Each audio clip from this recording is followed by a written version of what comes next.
Hi friends, I'm Dr. Deepak Rao, consultant laparoscopic surgeon at the Motherhood Group of Hospitals in Bangalore. The topic for today's discussion will be heavy menstrual bleeding or heavy periods. Now the first thing to define is what is a normal period. For most women, a normal period should come with a cyclicity between 21 to 35 days and duration of bleeding should not be more than 3 to 4 days with 2 to 3 pads a day. There should be no blood clots.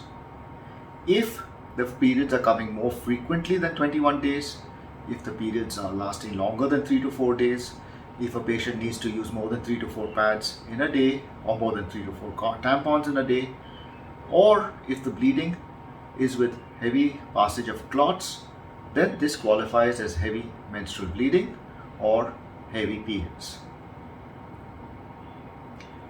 Heavy periods can be seen at any age, from a patient who is around the teenage group till the patient is menopausal. The causes are usually differing depending on the age group of the patient. For young patients, the commonest cause is hormonal imbalances like polycystic ovaries, and these can be treated quite conservatively. For the middle age group, the reproductive age group, say from the age of 20 to 35, common causes are again one, hormonal. Two, some of these patients have growths inside the uterus. These growths can be something like polyps, which are growths of the lining of the uterus. These are called endometrial polyps. Some patients have fibroid tumors, which are growths of the wall of the uterus. And some patients have a generalized enlargement of the uterus, usually called adenomyosis. All of these can cause an increase in the surface area of the lining of the uterus, and hence at every period there is a larger amount of the lining of the uterus that has to be shed, and hence the patient has heavier bleeding. So what should a woman do when she has a heavy period or heavy bleeding? If it's just one cycle, wait it out. 1 or 2 cycles, she can wait it out.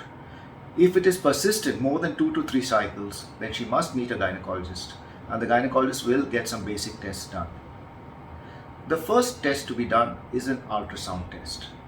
An ultrasound test will tell us the size of the uterus, any possible growth in the uterus, the thickness of the lining of the endometrium, and various other pathologies that could also be picked up, such as ovarian cysts or enlarged polycystic ovaries. Following this, the management depends on the age of the patient. If the scans are normal, then young patients can be treated with hormones, birth control pills, or just symptomatic drugs which will reduce the period flow during the period. If the ultrasound shows any abnormality, then she will need specific treatment for that abnormality. A common procedure that is often advised for a patient who has an abnormal bleeding or a heavy period is a D&C. I'm sure all of you would have heard of this procedure called a D&C. Now, what is a D&C? D&C stands for a dilatation and curettage. It is a procedure where usually a patient is taken up under anesthesia in an operation theatre. The mouth of the uterus is dilated, and an instrument is put inside the uterus to scrape the lining of the uterus and reduce the thickness of the lining of the uterus, and to send it also for a biopsy to see if there is any abnormality in the lining of the uterus. Is a D&C relevant at all in current times? Unfortunately, although a D&C is the most commonly advised procedure for a patient with abnormal bleeding or heavy menses, it is a procedure that is outdated.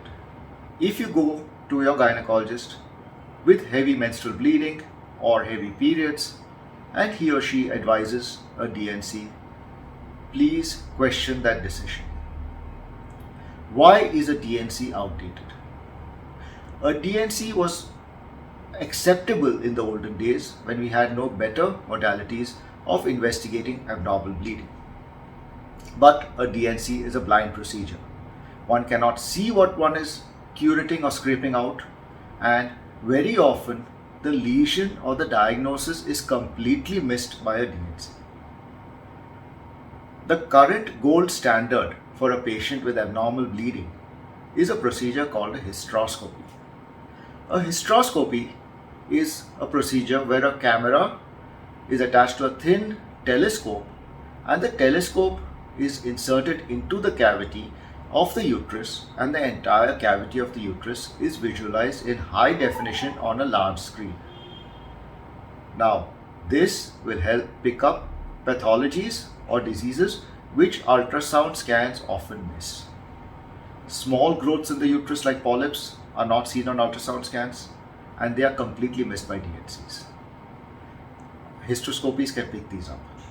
Small cancerous conditions or precancerous conditions are also more than 50% of the time missed by a blind procedure like a DNC. A hysteroscopy can pick this up. If a hysteroscopy is done correctly, a very accurate diagnosis of the cause of the bleeding can be reached, and the treatment can be appropriately made. Most of the time, if a blind DNC is done, neither is a diagnosis made nor is the treatment made, and the patient's problem persists further, and she goes from doctor to doctor, usually with no solution in sight. Another very important reason for heavy menstrual bleeding or heavy periods is malignancies or cancers of the lining of the uterus. Again, these are best picked up by a hysteroscopy, and blind DNCs will miss more than 50% of these lesions. So again, to reiterate, a DNC is not a procedure that has any role in modern gynecology. It can be combined with a hysteroscopy. So a hysteroscopic guided DNC is a procedure certainly worth doing, but not a DNC alone. When is a DNC really needed? There are very few indications for a plain DNC to be done. A common indication for a DNC alone to be performed is for what is called a missed abortion or a spontaneous miscarriage, where a patient has got pregnant, the pregnancy is not growing, and either she has aborted part of the pregnancy or she is having some bleeding with dead fetal tissue inside the uterus. This is one of the main indications of a DNC which are acceptable in modern times. A second indication for DNC is in a rare condition called a molar pregnancy. Now, this is a topic by itself, so we will not discuss it now, but it's a fairly rare condition. A third indication for a DNC is if after a delivery or a miscarriage, pieces of tissue of the placenta or the baby or the fetus are left behind inside the uterus, then again a DNC without a hysteroscopy is justified. In no other circumstances of any abnormal bleeding or heavy menstrual bleeding or heavy periods is a DNC justified in any way at all. Now, the treatment of abnormal uterine bleeding or heavy menstrual bleeding is a topic by itself, which we will cover in another video. Take care, people. COVID is serious and COVID has spread rampantly. Please do take care and follow all COVID guidelines. Thank you for a patient listening.